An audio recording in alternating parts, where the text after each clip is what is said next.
2020 is a whole new year, bringing with it the promise of exciting new gadgets, huge successes for some, and of course some likely blunders as well. But before we get stuck into Galaxy S20s or ONEPLUS 8s, it's time to look back over the past 12 months and decide who were the Android winners and losers of 2019. ONEPLUS has unquestionably been one of the big winners of 2019. Not only did it keep up its aggressive pace of device launches, but the phones themselves were better than ever. The ONEPLUS 7 Pro, and the very similar 7T Pro in some countries, is a supremely fast and extremely pretty phone. Meanwhile, the standard 7T saw ONEPLUS returning to its roots to dominate the affordable flagship segment.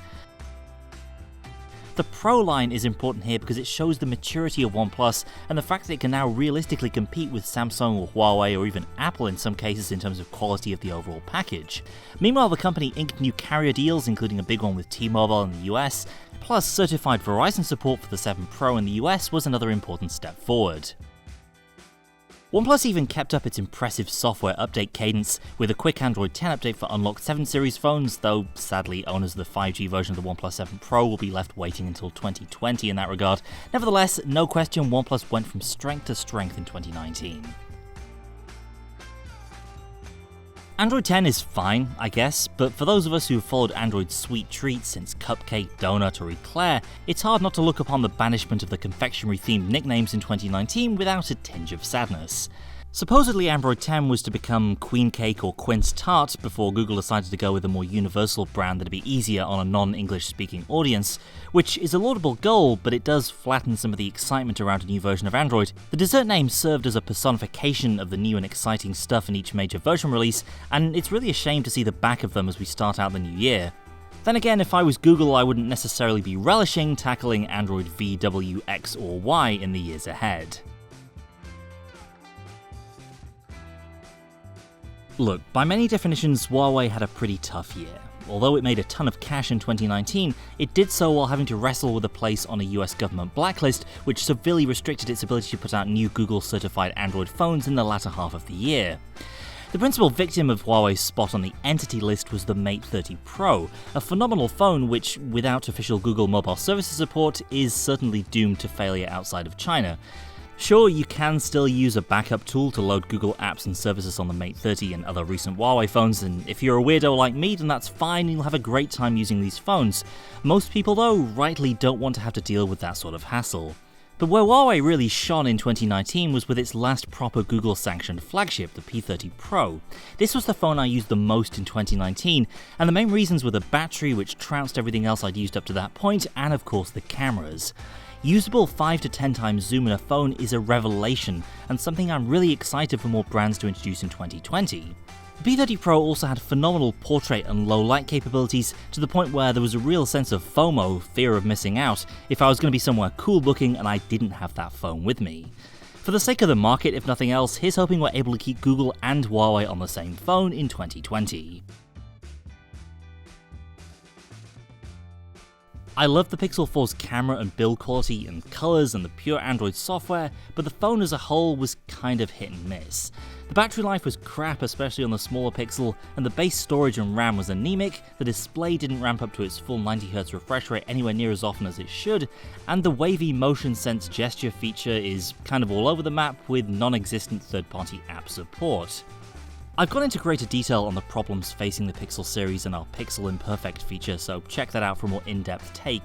But ultimately, Google needs to get serious about the core hardware of the Pixel and stop trying to lean so much on software and features, which ultimately don't matter so much if the core experience is subpar.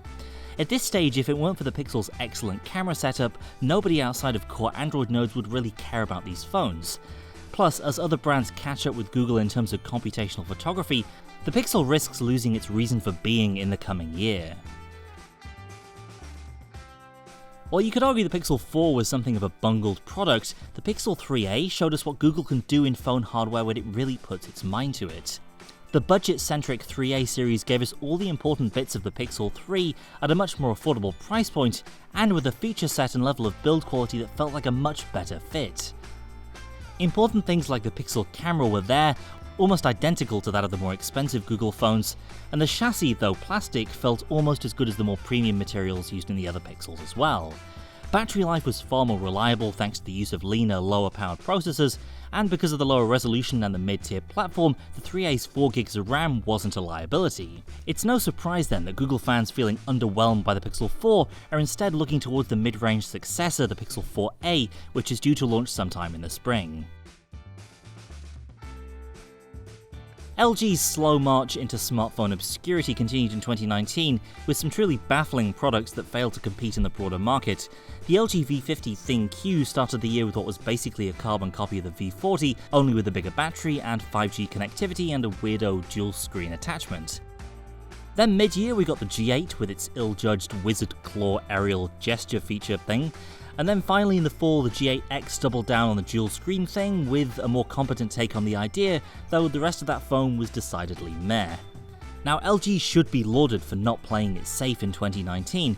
The previous year saw some really milquetoast handsets from the company that were fine, but failed to really excite or differentiate in any way. However, having bad ideas isn't necessarily better than having no ideas, and the key differentiating feature that LG leaned on in its 2019 flagships failed to catch on.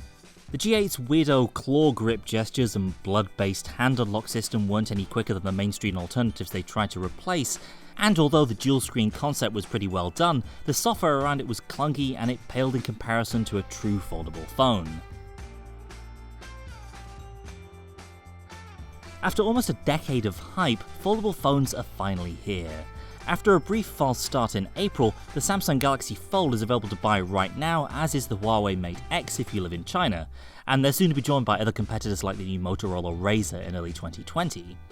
Ask anyone who's used a foldable, a real flagship foldable, not that royal FlexPi thing, and they'll tell you just how game-changing it is to be able to carry around a normal-sized phone that then expands out into a spacious miniature tablet.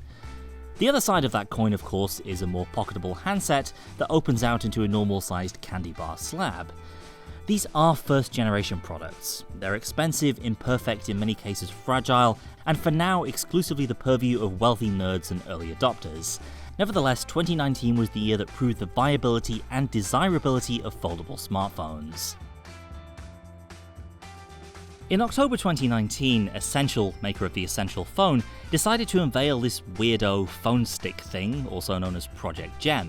It's a bizarre product that's been met with some very appropriate skepticism, but the problem wasn't so much the device as the circumstances of its announcement.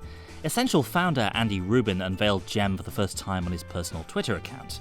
Now, Rubin is well known for being the original founder of Android itself, but Google his name today, and you'll also find reports of sexual harassment while serving as head of Android in Mountain View, allegations that he says are false and part of a smear campaign. The most damning report came from the New York Times in 2018, which detailed how, despite these reports, Rubin was publicly praised by Google's founders and quietly shuffled out the door with a $90 million golden parachute in 2014. The problem for Essential is so much of its brand value comes from Rubin, someone whom, because of the allegations against him, is viewed by many as at best problematic and at worst highly toxic. And so what should have been a cute teaser for a weird new smartphone turned into a discussion of the Me Too movement in tech, and whether we can separate problematic individuals from the things that they create. The result was a PR nightmare for Essential as Rubin blocked critical journalists on Twitter, with the product launch as a whole being overshadowed as a result. Who knows if Rubin will return as the face of Essential? He's since nuked his Twitter account and blocked all of those who were previously following him.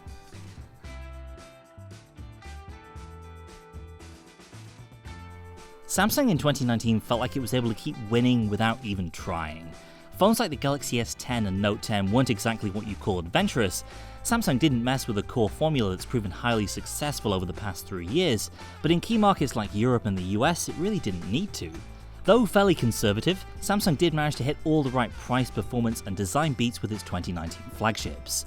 The Galaxy S10 series contrasted the affordable, pocketable S10e with the larger, bigger battery-toting S10 Plus, while also ranging an extra-large 5G model. It seemed like Samsung could give you a flagship in just about every size and configuration you could imagine. Note fans also got more variety this year, with both a Note 10 and Note 10 Plus. The regular Note 10 trimmed down the bezels around the usual Note screen size, while the Plus took that normal Note footprint and just filled it out with screen. And of course there were 5G variants of both as well. Samsung was also a major beneficiary of all the uncertainty around Huawei's phones, especially in Europe and Asia. With doubt around Huawei's ability to update its phones around mid-2019, many will have seen Samsung as the safe option. That's not to say Samsung won by default or anything, but nevertheless it did manage to dominate in 2019. 5G arrived in 2019, but most people don't and shouldn't care. Current 5G networks are split between early millimeter wave offerings, which need signal maps measured down to fractions of a city block to identify areas of coverage, and early sub-6 GHz networks, like the ones we have in the UK, which match the best case scenario speeds for LTE in strong coverage areas. That's to say that right now they're a bit faster than 4G, but not a whole lot. 5G will become exciting once these two coalesce and give us reliable multi-100 megabit speeds everywhere, and that'll happen as the networks grow and mature, but we're not there yet, and I'm betting we still won't be there by the end of 2020. Carriers, manufacturers, and chip makers will tell you need 5G, but most people just don't yet, and even those that have it probably wouldn't be able to tell the difference if that 5G icon wasn't there.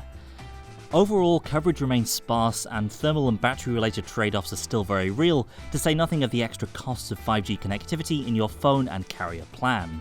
So most of us can safely give it another year before taking the plunge. That's it for now. Be sure to hit the comments and share your Android winners and losers for the past year with us. Thanks for watching, and I'll see you next time.